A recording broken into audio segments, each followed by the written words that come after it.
Well, Cam, it's about time we introduced our guest from For Your Eyes Only to Skyfall, from Where Eagles Dare to Spies. Our guest is truly one of the unsung heroes of the spy movie genre. He's a producer, a production manager, a director. He is the one and only Anthony Waye. Hello, sir. How are you?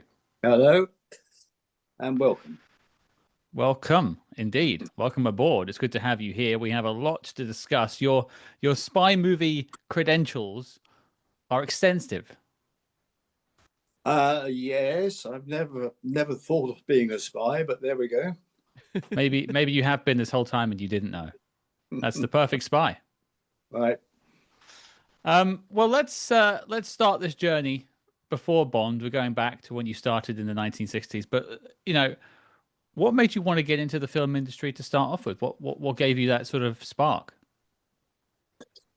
Well, when I left school, I started an apprenticeship to become to work with gold, silver, and platinum, and I started at Citroen Cars in Slough, Mm-hmm. and then discovered that the first 4.5 years of the 5-year apprenticeship was electroplating television brackets. So I retired from that very rapidly. And as I Sure. lived near to Pinewood Studios, I wrote to Pinewood, and I eventually got an interview, and I became a mail boy in 1954, something like that. Mm-hmm. And then became from a mail boy, got made up to production runner, then a third assistant director. Then I went and did my national service, came out, and after a few films, I became the first assistant director for the rank organization at Pinewood. I did about 5 films there, 5 or 6 films as a first there. And then the Pinewood, the rank organization, made all their studio staff redundant, became a freelance studio, as Mm-hmm. most of them were becoming in those days. So I started my freelance life in about 64, I think, as a Wow. first, and then spent many, many years, wonderful years as a first assistant before being persuaded to move into the office. Well, I would love to know your first credit that's listed on IMDb is third assistant director on Sink the Bismarck Oh, in God. 1960. And that movie just stood out to me because you had obviously Lewis Gilbert as your director, who would go on to do a lot of Bond films. If you had any sort of memories of going back and doing Sink the Bismarck. Um, well, yes, I mean, I was probably a very young third, and I think that was a Pinewood film, I think. Yeah. Mm-hmm. And I only would have worked on that maybe as a production runner. And that was um, probably before I went and did my national service, so prior to Mhm. 1956. Right. But I don't remember much about it. Um, some of the sets I vaguely remember were quite impressive. Was there ever like a daunting part of your journey because you're working on some relatively big movies right out of the gate? Like Sink the Bismarck was a pretty spectacular war film for the time. Did But, it feel big or? but I'd only be a very, very junior third assistant on it, so my Yeah, responsibilities would have been getting the tea right. right. Hey, it's a big responsibility. If you get it wrong, you're Yeah. going to get told. But you do with people like Lewis Gilbert. Hmm. Do you still remember Lewis Gilbert's tea order by any chance? No, no, Worth a try. Worth a try. no. Um, Well, one that was also shortly after was Where Eagles Dare, which is a movie we've Mm. talked a lot about on the show. The, of course, Richard Burton, Clint Eastwood action film in World War II. Uh, Now you were doing, I think, second unit on that one. You'd I graduated did to the second unit. action unit, yeah. Yeah, and so we were just curious if you had any memories of like the gondola action sequence or anything in Where Eagles Dare that jumps Oh, out. you could go and where Eagles Dare was December 1967. I started that. Yeah. Um, oh, I mean, the sequences on that are tremendous. I mean, the cable car sequence Yeah. was pretty terrific, because when some of the camera positions, we were up on the first pylon, and to get onto the first pylon, we had to go up early in the morning, stop the cable car at the pylon, and we would offload camera, tea urns, sandwiches, everything onto the pylon, and then the cable car would continue, because they had to get all the people up and down to the top before we could take it over. And then they had to go down and put our cable car, the exploding one, onto the cable. So we were standing up there 4 or 5 hours, freezing cold, waiting for our cable car to come up so it could be blown off, and we had the camera there shooting down on it. That was very, very cold, I can assure you. Whenever I watch that scene now, I'll think of you and the rest of the team shivering up there with some cheese and ham sandwiches and freezing your bollocks off. That absolutely, and if you needed a pee, you just had to go to the back of the pylon and stand at the find out who had the best aim. Yeah. The glamour of show business. Yeah. Yes, it was. I mean, it was minus 6 or 7 degrees. It was pretty cold. And you couldn't move anywhere. You were just static. Right. But go on. Go ahead. No. I mean, the action sequences on Eagles were tremendous. Yeah. As you know, and it was quite good fun setting those up and making them work. I mean, that's a movie that we revisited a handful of years ago on the show, and the action in that movie still holds up beautifully, and it's interesting. Surprisingly, the film stands up pretty well. It does. I think last winter I went to a screening of it somewhere. Wow. It stands up quite well. And I couldn't help but notice when I watched it. I'm someone I was born in 1980, and I grew up on Star Wars. And there are action scenes in Where Eagles Dare that you could tell that they had somewhat evoked in Star Wars. It's like quite clear when you get to the enemy base at the end of Where Eagles Dare that it's very reminiscent of the Death Star scenes. Oh, really? Yeah, it really did jump out when I did a revisit. Yeah, a couple years ago. Mm-hmm. Well, I mean, we're going to get to James Bond in a second, which happens a couple of decades later. But before you get there, in 1974, you do a little film called Spies with Irving Kershner, Donald Sutherland, and Elliot Gould.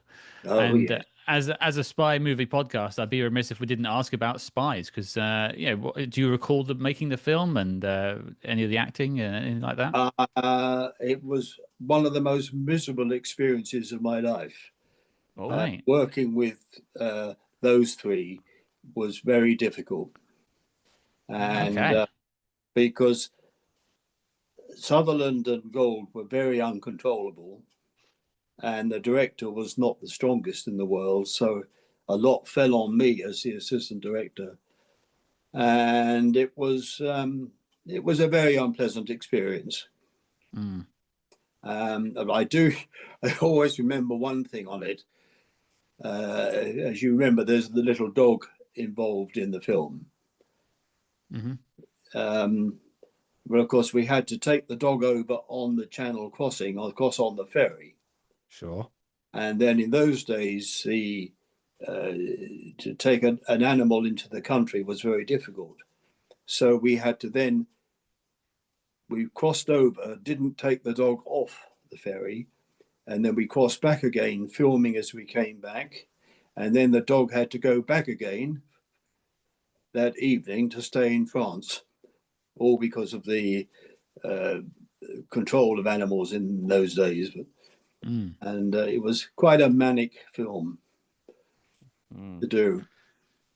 I'd heard stories about Elliot Gould being quite the frivolous and quite loud person and uncontrollable. I hadn't heard much about Donald Sutherland, but maybe the chemistry between the two of them just sort of ignited and made them hard to rein in.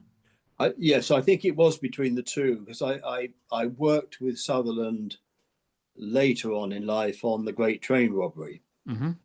And he was a different character on that film, or a different character to work with, I should say. For sure. Well, then let's get to the James Bond of it all. Like it's a series, a franchise of films that is deeply rooted in the films you've worked in throughout your career. You've been with the series for many years. How did that first role come to you? How did you get involved with Bond? The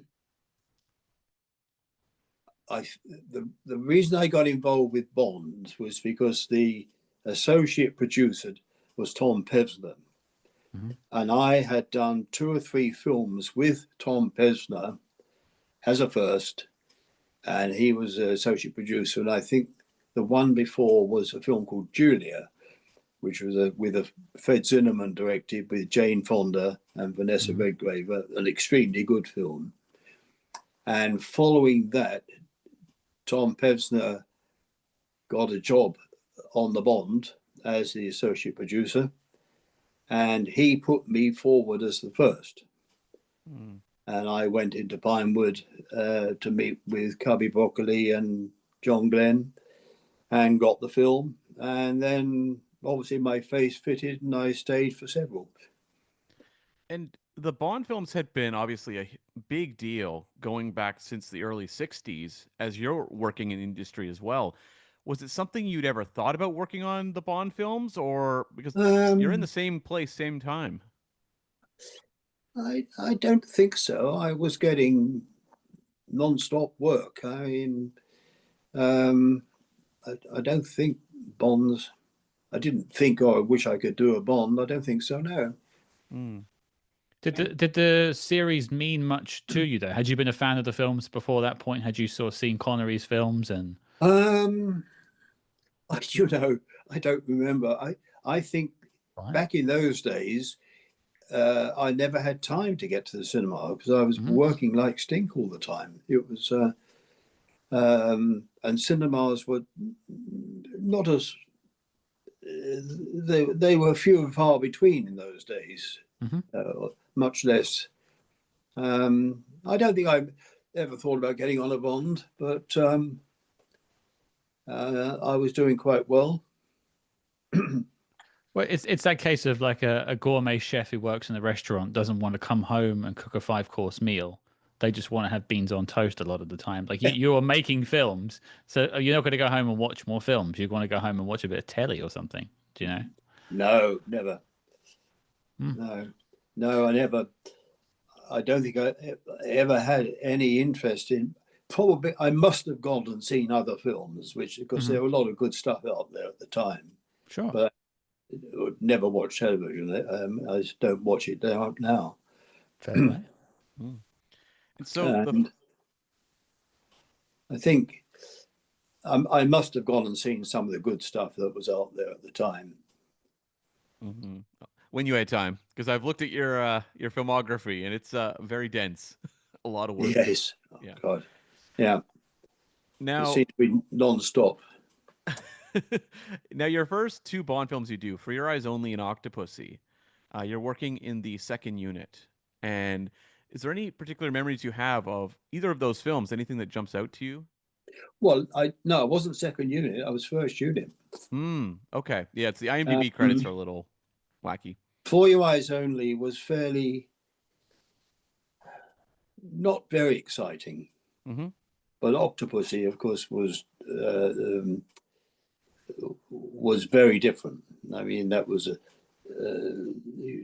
shooting in India for one thing is you step off the plane in India and it's exciting whichever way you turn. And we had a lot of fun, I think. For Your Eyes Only always seems to be a bit bland in my memory. I think we didn't have exciting locations, and maybe the script wasn't that exciting, whereas Octopussy was tough going and good fun and some exciting places to go to. Mm-hmm. Was there any sequences, that just stand out to you shooting that film? Any sequences Yeah, that on stood out to you Octopussy? as really challenging or interesting. God, well, India was a challenge. Mm-hmm. It always is. I've worked there a couple of times since. I mean, just trying. I remember in the rickshaws going through the streets when they threw the money out Yeah. of the rickshaws, and we announced, I think, in 3 different languages that the money was fake, but which it was, of course. And when they chucked it out in the street, I mean, even so, the crowd went mad and tore it to shreds, and just so sad. That was in Udaipur in India. I remember we had VJ Amritraj on the show a couple of years ago talking about shooting Octopussy and specifically those scenes like around India and with Roger Moore, and just like the sort of just how busy it was. Like those scenes, it was a lot of extras, a lot of people just living in there, and shooting it was very much on the go and very busy and quite difficult. And he had a good time doing it. It sounds like you did too. Yeah, I thoroughly enjoyed it, but it was very difficult because you've only got to set a camera up and you've got 2,000 people watching you. And of course, the different dialects, you couldn't just have one interpreter. You had to have maybe 2 or 3 because the different dialects of all the people to be able to And talk to. sort of in that situation there, just putting your head back in that moment for a second. You're obviously the cinematographer, director directing the action. Are you dealing with the people, making sure everything's safe and on set there? Is that your job at that point in time? That's where you're, yeah. Of course, yes, yeah. Yes, it's part of one's job is to look after the civilians, Yeah. as well as the crew. Mm-hmm. Now, when we jump over to View to a Kill, the 2 Timothy Dalton films, as well, you are credited as production manager at that point. How does did it feel like your job was changing within the films, or were your duties evolving? Well, I loved being a first assistant. I think it's the best job in the film industry. Yeah. But all my friends and colleagues were saying, come on, you've got to move up. You're getting too old Mm-hmm. to be And I said, well, I don't want to move up. So was it? I think it was on one of the bonds that I was talking. Oh, it was on. I was on Lady Hawk in Rome, and I was talking That's to right. Tom Pesner, who was the executive producer on the Bond. And I called him up to see what was happening with the next Bond. And he said he was desperately looking for a production manager. And I said, well, do you want me to do it? And he said, oh, yes. And hence I became production manager. So Lady Hawk was my last film as the first. Mm-hmm. And so how did your duties shift from the sort of being on set, hands-on approach of being a first AD to changing to being a production manager? What's the day-to-day looking like between Well, those 2 jobs? on set, you're planning and running the whole shoot on set. As production manager, you're working ahead, obviously preparing locations and contracting crew or cast or something that you need. You're working ahead of the crew and cleaning up afterwards to some degree as well. Whereas at first you're running the day and planning tomorrow and next week with the crew. So it's slightly different. I still prefer being a first, but there we go. And I would be remiss if I didn't acknowledge, View to a Kill is when you're making this shift. This is also Roger Moore's final film. Did you have any just memories of working with Roger Moore at a very crucial time in his career? No, I mean, Roger was fun to work with and very approachable. We frequently had dinner with him and on location. No, he was very professional always. And as I say, fun to work with. Maybe joked around a bit too much sometimes, but Which I would imagine there was a bit of a change in energy then when you had Timothy Dalton coming in, just in terms of his Timothy, yeah, approach as was an a actor. totally different type of character. I mean, he was much more um, serious about the film, about making the film. Roger did it sort of almost in his sleep. Was more light-hearted, and the film's changed for Timothy. And some people think he made the best Bond. There's definitely a lot of people that argue that now. Yeah, Yeah, Yeah. that yeah. his work was kind of ahead of its time, not appreciated then as much as it is now. He was very professional, and um, I remember when we were in Mexico City for a long, long time on one of the Bonds, and I mean we'd often have dinner with him and listen to his troubles. Hmm. Troubles about the set or the shooting or Well, just in general? well, just I mean, sometimes they get concerned about did I do that scene right and that sort of Hmm. thing. Well, it really is sort of a night and day approach, isn't it? You think of Roger Moore and all the stories we've heard, all the guests we've had over the years, is there's an ease with Roger Moore. Like he just felt like warm company to be around, and it never felt like it really was too much for him to become Bond. Whereas Timothy really put his heart and soul into being Bond in those two films, and Well, probably stressed a lot more about it. he much more serious. I mean, Yeah. he was a much more serious actor. Roger always was light-hearted, whereas Timothy, Shakespearean and Hmm. stage and a much more serious actor. Um, and You yeah, were professional. I mean, they're both professionals. Mm. and you were working during four different Bond actors. How does sort of the energy of the productions change depending on the actor? Does your job change at all, or is it affected by kind of the type of actor in the role? No, the job didn't really change. Hmm. You maybe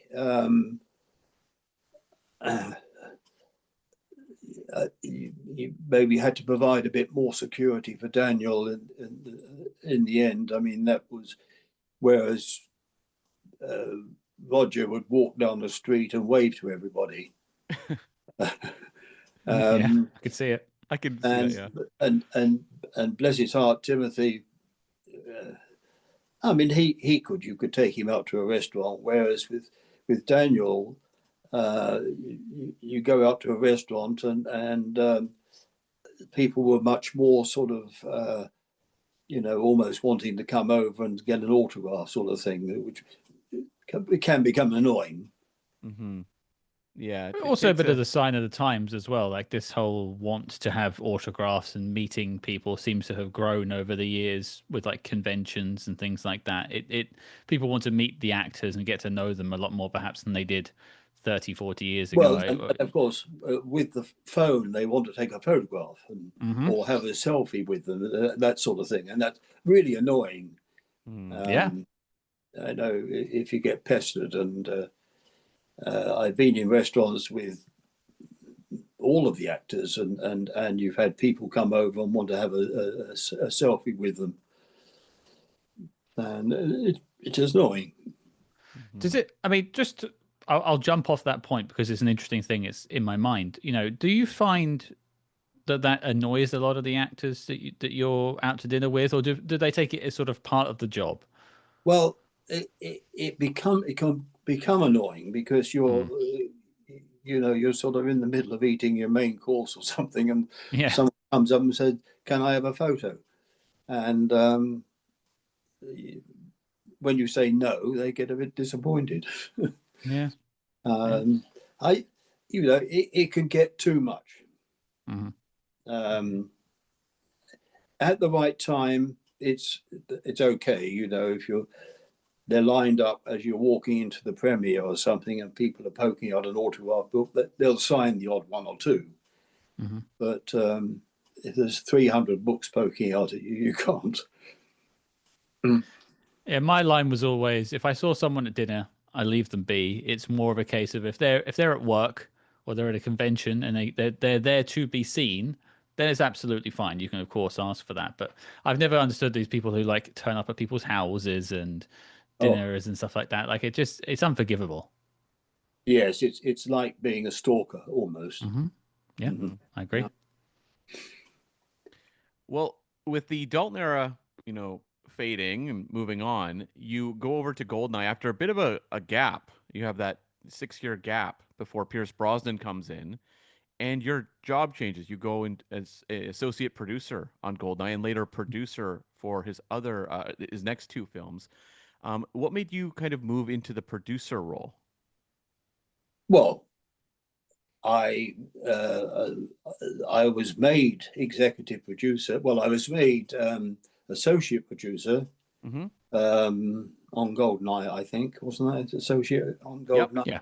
Yeah, Mm-hmm. by the producers, and then after Goldeneye, uh, Tom Pevsner left, and I became the executive.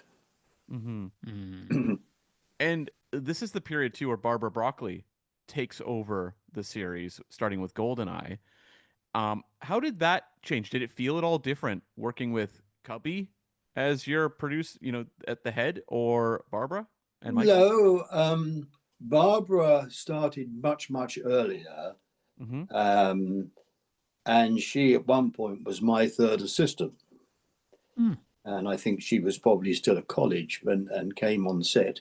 And we taught her what to do, and we kicked her backside and told her to get moving and get the bloody tea and that sort of stuff. And she learned very well, and she became a very professional uh, producer. Mm-hmm. And you talked about how you really loved being, first director or assistant director. How did you feel about going into a producer role?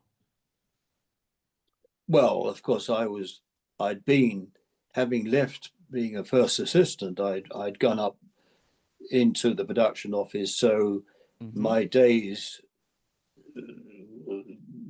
of memory were getting dimmer, and concentrating on the on the role. And of course, as you became executive, you get more and more control of the movie in planning and running and that sort of thing. Mm-hmm. Because we spoke to one of the second ADs on GoldenEye, Richard Whelan, recently, and he mentioned he called you out as someone very helpful on the production of GoldenEye, especially I think it was to do with the rope and the dam jump and helping sort that out last minute. I think that's what the story was. But it seems like you've gone to like when you've moved into that role as a producer, you're looking at sort of the bigger scope of the film and doing what you can to make the production go as well as possible. Is that how you saw your role on GoldenEye? Well, yes. I mean, things change because you obviously plan. You're on the production much earlier, Mm-hmm. so you're planning right from the very beginning, looking at locations, sorting locations, um, arranging them and fixing them. Whereas as a first, all that's been done when you Mm-hmm. join. Um, I'm flashing from film to film to film. It's difficult to remember, but GoldenEye, I can't even remember, can't even think offhand where we shot. But of course, we were in Russia. Mm-hmm. Mm-hmm. But for one thing, Yeah. I mean, that was the organisation to get that going. Coming forward to Casino Royale, the sequence that we did on the building in the Bahamas. Mm-hmm. It took me 5 trips to the Bahamas to get that sorted. That was to get that organized because it was on a military base. Oh. So they didn't want us, obviously, pouring in 100 people with cameras into a military base. So we had to fence it off and that sort of thing. So it took a long time. I had to go right up to government level to get that permission. Now we spoke about Roger Moore, we spoke about Timothy Dalton. With GoldenEye, Tomorrow Never Dies, and The World Is Not Enough, we're bringing in Pierce Brosnan into the mix. You spoke about how those two actors took their Bond responsibilities. What was Pierce Brosnan like as Bond, and what was he like to work with? Oh, tremendous. I mean, Pierce was very, very interesting because on the first one, For Your Eyes Only, his then wife, Cassie, was in the film. And my wife, when we were shooting out in wherever we were shooting, my wife came out with the kids, and Pierce came out with his kids. And my wife and he would lay on the beach and chat. And so he hoped, and we did test him earlier on, but he didn't, quite honestly, he didn't look right. When we tested him for GoldenEye, he really looked the part. And I think he grew into it. It was in the early days. I can't remember the TV series he was doing in the States. Remington Steele. Oh, Remington Steele, that's it, yeah. He had a very different look about him, if you look at it. More baby-faced. Yeah. And we did test him much earlier on, but he didn't look right. But when at GoldenEye, when we did the test with him at Pinewood, you knew. You just knew. You stood behind the camera, you could see it. That raises an interesting point because you are there for 4 different Bond actors taking over, and none of them are the same. They're all different as performers. Yeah. What is it about a Bond actor that just makes them feel right? Because obviously we're in the process now of them looking for a new Bond actor. I don't know. It's quite interesting because the script has to adapt as well. Roger was very jokey.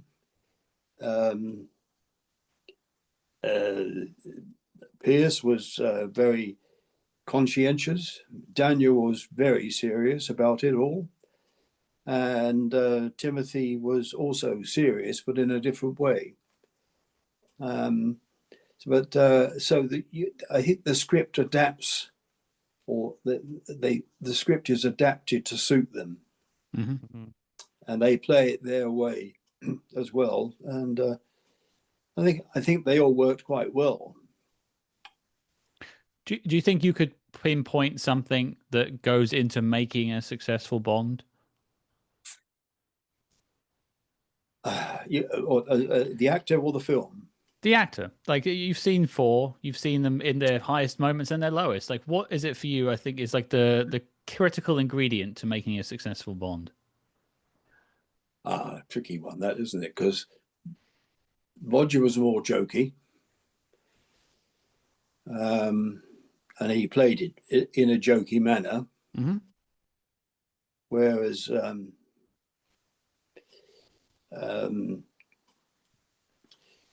I think Sean Pierce was quite serious, wasn't he? He had his moments. He had his moments. He was able to do a light touch it now and again with it. And Daniel is quite serious. It's quite a I would say, you know, but he has a sense of humor with him as well. Yes, fortunately I didn't have to worry about that. When you look at these Bond films you are working on, You've mentioned how, you had in Octopussy the difficulties of like the crowds and everything in India. Was there anything about any of the Bond films here, the Brosnan or the Craigs, that stand out as like the most challenging films to work on? Oh, they all had their own challenges. Um,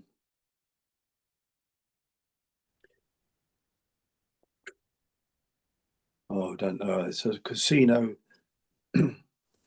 I mean, it had, as I said, the big problem with getting that key location Mm-hmm. in the Bahamas. We had the paleo sequence in Siena. Was quite tricky getting permission to shoot that. And so there's always problems, but of course, with the Bond, you can overcome a hell of a lot because Right. it's a reputable company around the world. It's known, but there's always difficulties to work with the public, especially when you're taking over vast areas, like we did in Siena, for instance. Oh boy, trying to think of other locations. Venice was a tricky one because you're working in amongst a tremendous tourist population, and of course they all want to stop and look, don't they, and photograph. Mm-hmm. But I imagine crowd control got bigger and bigger over the years. yeah, Like, crowd control can be quite tricky. I'm just trying to think where we did Pierce Brosnan jumping out of the window in the opening sequence of Oh, The World Is Not Enough. is that World Is Not Enough. Bilbao in Spain? Yeah, and I mean, we shot that, and the exterior of the window was on a sort of a crossroads where about 5 streets came in to a square, and we had dozens of police to control the crowds, but they pressed in and they pressed in, and we just managed to keep them out of picture. We had hundreds and hundreds of people watching us. And of course, Piers goes down on the rope outside, and then he goes over and talks to them. So that screws up the whole thing. But I mean, the good mood it was infectious. So the atmosphere was great. It was just because everybody wants to then talk to him, get an autograph, photograph, and even the police join in. And in those days, you're dealing with 35mm cameras. It's not like it's digital on their phones. It's roll it up and doing all that. Yeah, There's no selfies in those days. Yes, well, they managed quite well, but yes, oh yes, so it's it all worked well in the end, and I would have to imagine, though, they say with the Bond series that because Bond is so loved worldwide, it opens a lot of doors. But at the same time, Bond movies, by virtue of just being the biggest movies around, also create bigger challenges than other productions would have to deal with. yes, where were we? God, the famous museum, the top of Bilbao. Mm-hmm. In the the museum there. I can't remember the name of it for the minute. I mean, we wanted permission to shoot there, and the committee told us clearly that they were more important than the Bond, and wouldn't allow us to shoot the exterior. So we sort of cheated a little bit and sneaked the odd bit on. Yes, you generally you always got a pretty good reception. Sometimes you had to work on it a bit, but as I said, on the Bahamas, but the Bahamas wasn't because they didn't want us. It was because we were going to shoot on a military base. Sure. And there was obviously concern. Right. And you said the sequences in Russia for Goldeneye were quite difficult as well. Yes, because the politics out there at the time were very difficult. I mean, the people were lovely. We took the tanks in, and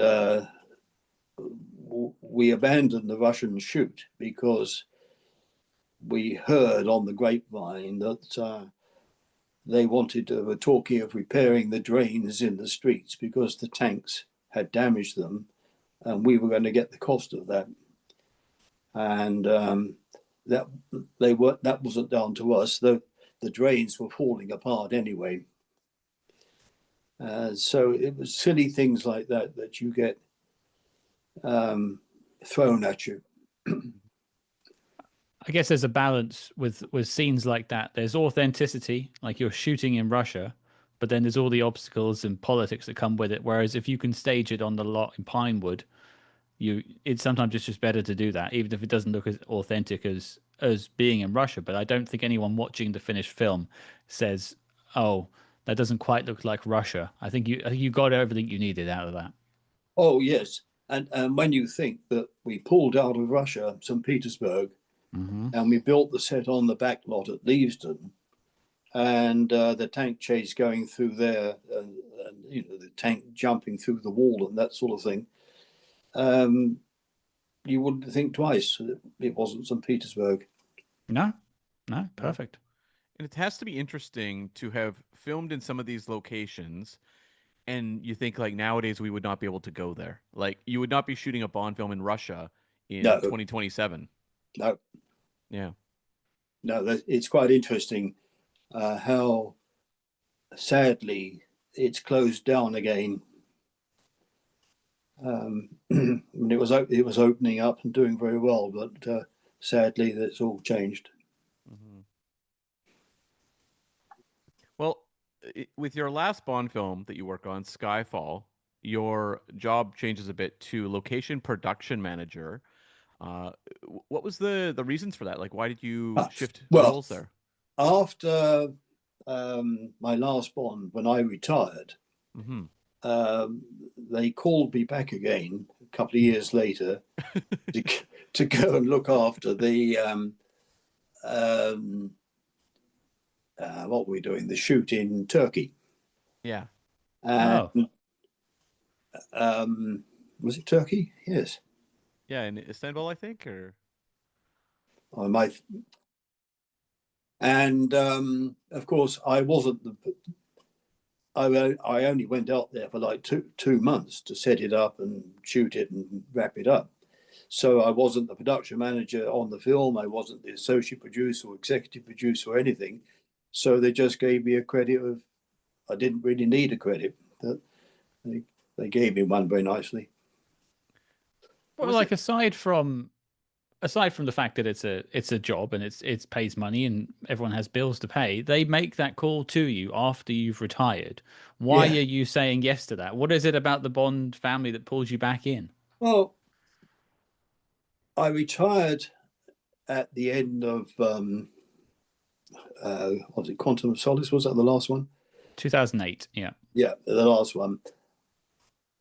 And I'd already been offered the next Bond. Right.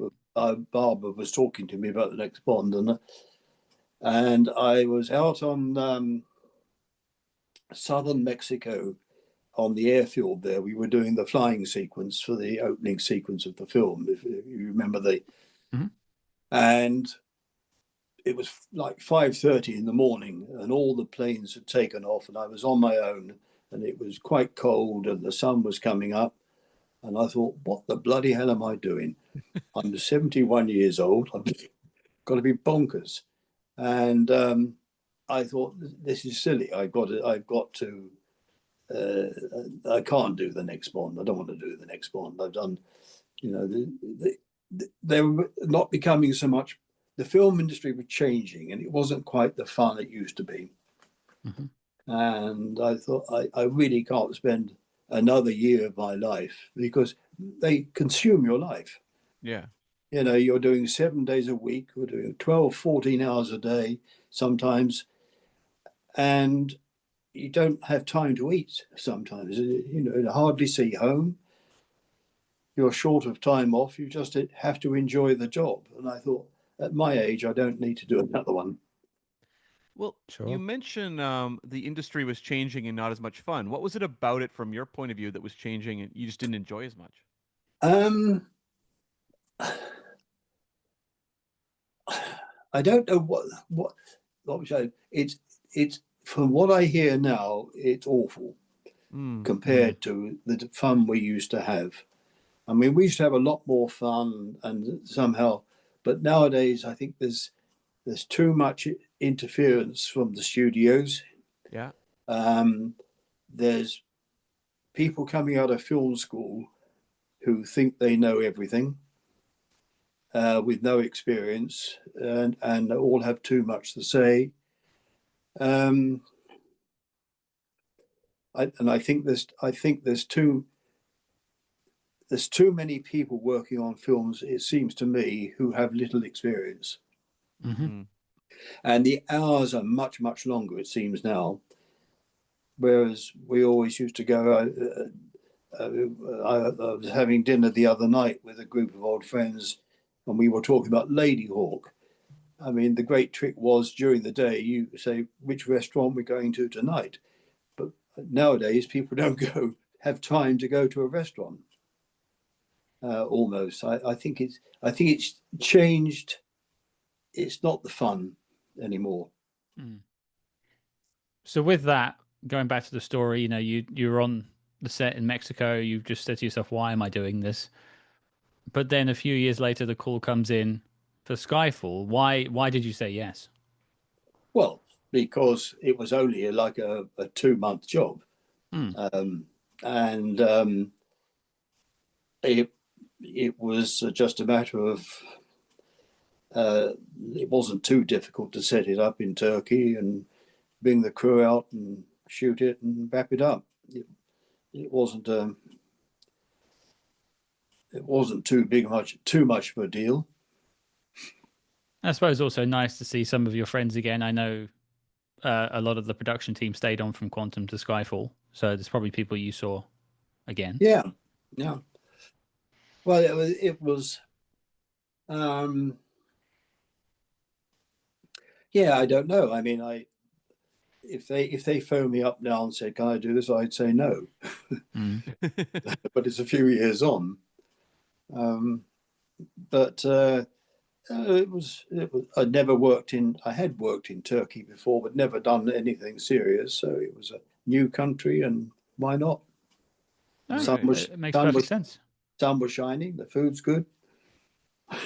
Enjoy, live it up. Why not? Yeah, yeah. I Um, was Go on, Cam. curious. Your first five Bond films you work on are John Glenn films that he's directing. And then after John Glenn, it moves around to switching up directors almost every movie. And how did that feel in terms of, your job on the day to day? Um, uh, well, Martin was much more demanding. Mm-hmm. John was uh, so. Um, you had to adapt to work with these different directors, and of course after time you make it work, and you have to make it work, and you learn quite quickly how to work with these people. What is it that makes a really strong Bond director? Like, because you obviously have worked with quite a few. um, well, I think those who come, if the director has a strong vision Mm-hmm. of what he wants to do, um, that sets the pace of the crew. If he comes on the set and the first thing in the morning and says, "Right, over here, this is what we're going to do," then everybody's mind is concentrating on that. Whereas if you have a director who's indecisive, chaos can reign. Mm-hmm. And I mean, Martin Campbell came in and was like a bolt of lightning. I mean, he got the crew going instantly. He walked on the set. And the movie, I think the outcome of shows that. Mm-hmm. Oh, yeah. You know, the early films with John Glenn and Roger were much more, what's the word, softer. Mm-hmm. Sure. Whereas, you know, Goldeneye was quite a good, toughy film. And also some of the other directors you worked with along the way, you know, Roger Spottiswoode and Mark Forster and stuff. They're only coming in for the one film, and the films they made are not as beloved. Perhaps we'll just say it that way as a polite way of saying it. Like not as beloved as GoldenEye or Casino Royale. Though people like those films, but they're not held up as high regard as the Martin Campbell films. So maybe the director is setting a different tone on those sets. Yes, different thoughts, different vision, stronger vision maybe. Who knows? And maybe the scripts were better, or they made the scripts better. Who knows? Well, you know, we've gone through all of the Bond films you've worked on in some way, shape, or form. We've spoken about them, and you know, you retire with Skyfall. That's your last bit of work, really. You're doing there. What has, you know, going from a lad who just you wrote into Pinewood and you come in making teas, weren't really watching a lot of films at that point, but you're getting into the industry and you're working in the industry for about 5 decades, I think, or 6 decades, if I'm doing my math correct. What is it about the Bond films that kept you coming back, and what have the Bond films meant to you in your life? Well, wasn't I lucky to be kept on board for that time? I mean, I got on well with Michael and Barbara, and we had the first 5 Bonds, I think I did. Yeah, the first 5 Bonds, we had almost the same team for every one. And you'd walk into the studios on day one of the next Bond, having not been there for a year, and it felt like next day. It was the team worked well, and obviously I got on well with Michael and Barbara, and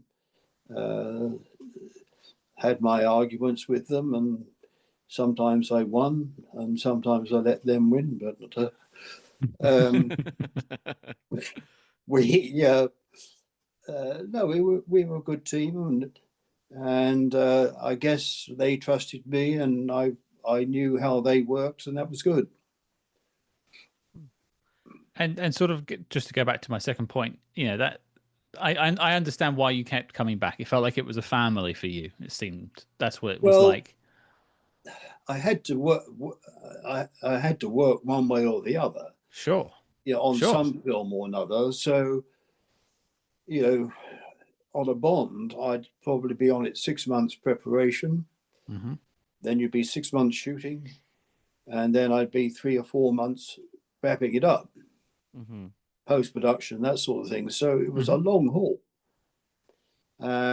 So it was quite good because you could take a break afterwards, and you knew perhaps that there was another Bond in the pipeline. So you really didn't have to do anything for maybe another year or 6 months. You could go off and do something quite small, and knowing that you've got the big Bond coming up ahead. And did the Bonds, outside of just, you know, it was the job that you were doing, and of course it paid for the life that you had, and you were very happy doing it. Was there an impact that Bond had on you in your life?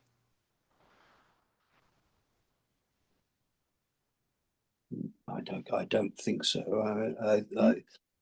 You know, because I'd had a very successful film career up Quite right. until I got the first Bond call. So I'd worked all over the world, and I'd worked with different directors, actors, and crew. I don't know that the Bond was. I just we just welded together really with as a team, and I mean, it was making a movie. I mean, some of the other films I did in life were much more exciting to work on. You know, you take a film like Julia with Fred Zinnemann, and I mean, that was an absolute joy to work on. Elephant Man was my most favorite film. I mean, that was a real joy to go into work and watch those performances in front of camera. Well, you're talking to two self-professed David Lynch fans here, so I mean, it's actually one of the questions I was going to bring up as we finish talking about Bond. Is Elephant Man? It's great that you have a fond memory of it. What are your recollections of putting together Elephant Man, and what can you tell us about David Lynch? How was he to work with? David was very easy to work with, and in a way, he was too easy. But we used to we'd try and get him to eat and drink properly, because he'd eat hamburgers and drink Coca-Cola all day, and we'd try and get him off of it. You know, terrible diet. And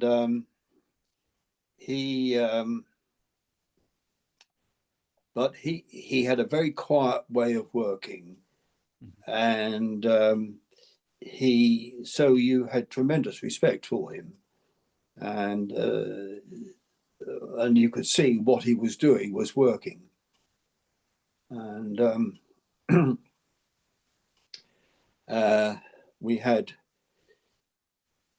he was very interested in, he found out that I had a tool shed.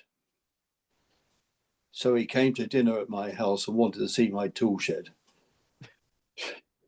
I don't think he ate anything, but he had spent 20 minutes in the tool shed looking at it. And it's only a bloody shed and tools in it. But no, he was a joy to work with, as the film was a real joy to work on.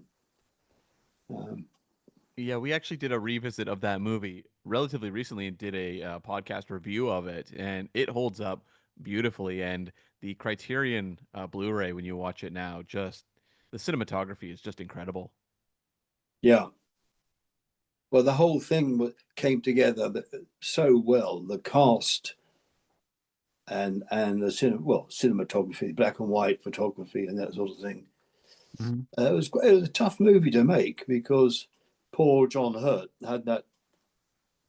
When we saw the makeup, getting that on and off was quite difficult for him. And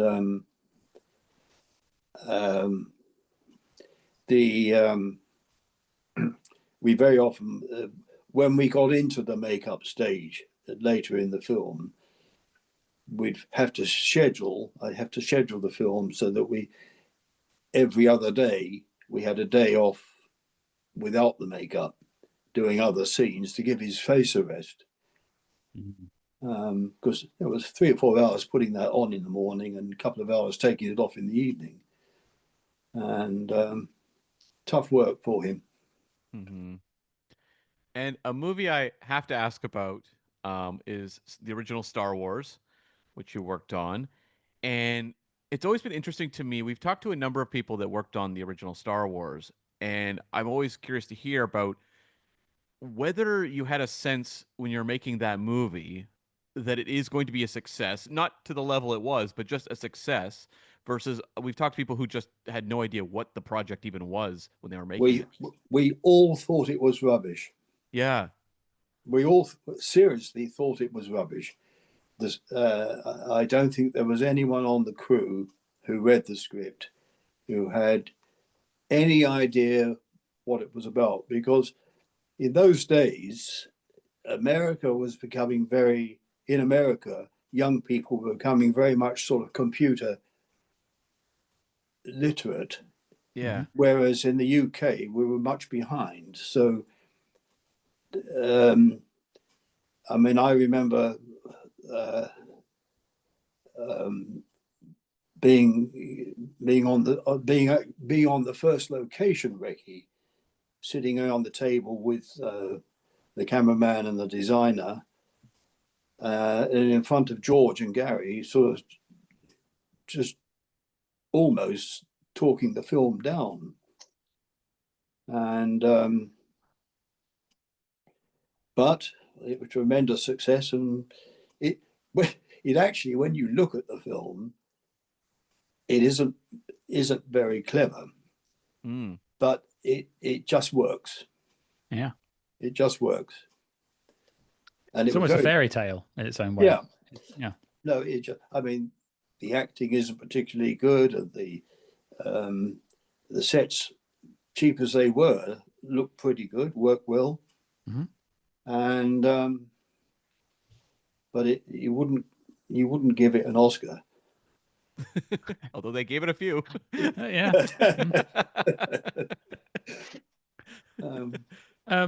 One film I wanted to ask about, seeing as we've stopped talking about the Bonds, and it actually maybe ties up the conversation a little bit, because we mentioned Donald Sutherland earlier, and that is a film you worked on in, I believe it was 1978, with Michael Crichton, and that is The Great Train Robbery, a film I'm a big fan of. Michael Crichton wrote and directed it, which was an interesting thing for Michael Crichton to do. But of course, we spoke about all the Bonds you got to work with. You got to work with the first Bond there with Sean Connery in that film as well. Any memories of working on The Great Train Robbery? It's a wonderful piece. We shot all the train stuff in Ireland, and no, it was a very interesting film to work on, because Michael Crichton was quite a toughie, and Sean was not the easiest person to work with, but he's quite a toughie, but he's a professional. And Donald is Donald, and we had quite a tricky shoot on that, and I've got wonderful photographs of, because when we were traveling on the train and we were shooting on top of it, we had to all lay very flat as we passed under the tunnels. And I spent a whole Saturday wrecking like 15 miles of railway track, mapping every bridge, tunnel, cable, telephone wire that went over. And I still have it somewhere in the loft of my house, like a 20-foot long piece of paper stuck together, giving me an indication of where stuff was, because you had to be very careful. And it was so, bridge coming, and everybody would lay flat. And then, of course, all your clothes got holes burnt in them because of the sparks coming out of the chimney. Sure. Another thing. And so your burns all over the place and God knows what. But it was a really good film to work on, good fun. And Michael Crichton was a bit of a toughie to work with from my point of view, but he got a good film out of it.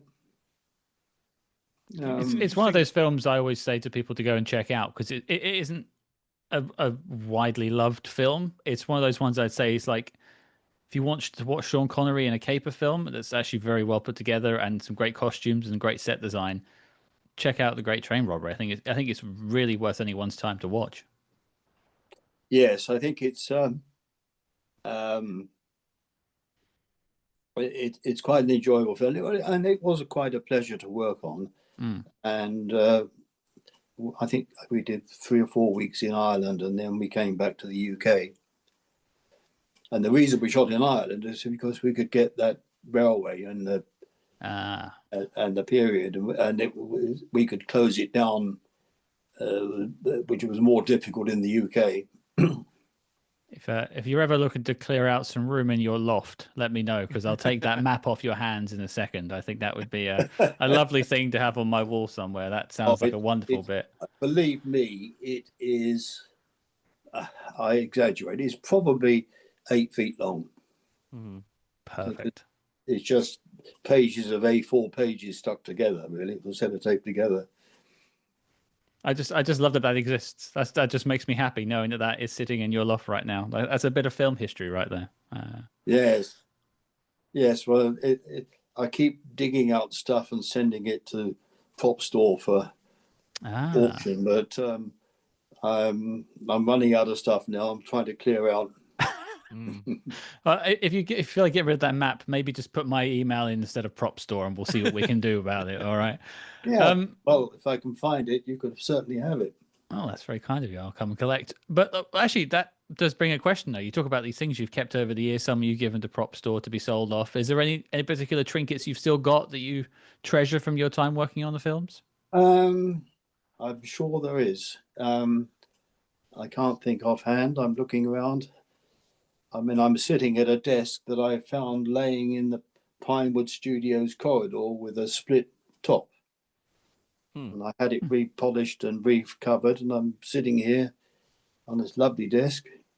And I'm sure I've got bits and pieces all around me, and that come from my years working on all these films.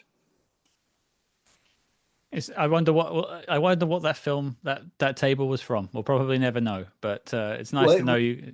It was probably in an office. And may well have been used in a film.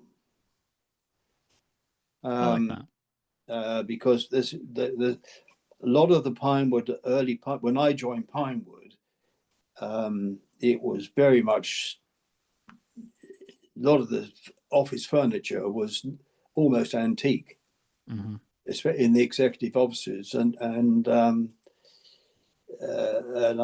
props in the prop room. They had a tremendous stuff. I mean, I'm sitting in a chair that came from a Pinewood Studios prop room. So I bought 11 chairs for £5. Wow! And what a steal!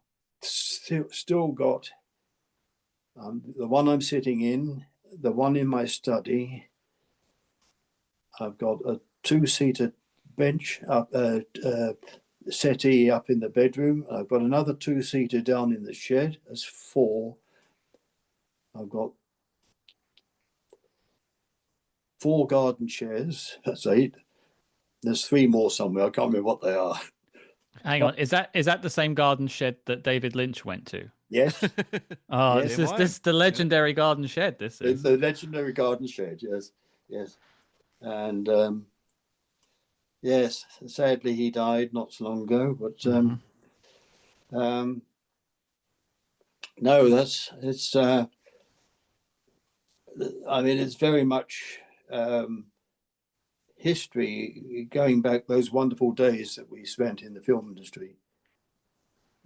And I don't think people now, there's so many people in the industry, because they're churning them out of film schools, they probably never have the career that I had. I mean, I was looking at my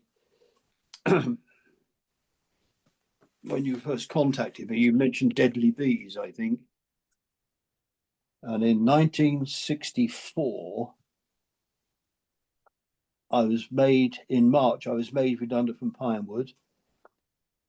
In April, I did Morning Tide, a trilogy.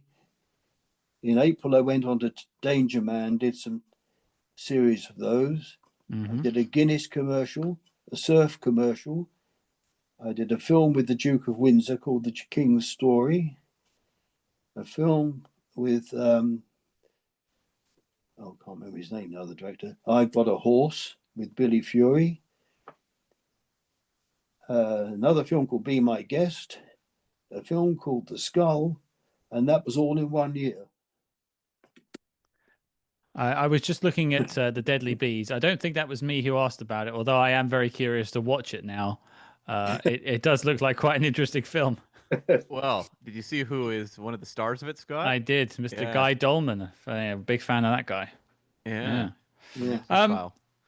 Well, we've gone through so much, but I also feel like we've barely scratched the surface. And I now have an image of David Lynch standing in your shed in my brain that I will never get rid of, and I'm happy it's there.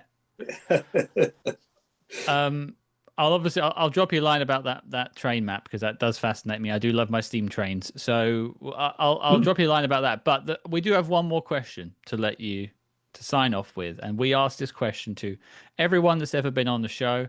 So no pressure, and we can obviously take a little time to think about our answers. But we're a spy movie podcast. We love spy movies, not just James Bond, but all the spy movies. So, Anthony Waye, we want to know from you, what is your favorite spy movie of all time? Oh, God. I think that was John Glenn's reaction too. Yeah, that was John Glenn's reaction to that. Yeah. Yeah. God, it's so difficult, isn't it? I don't know.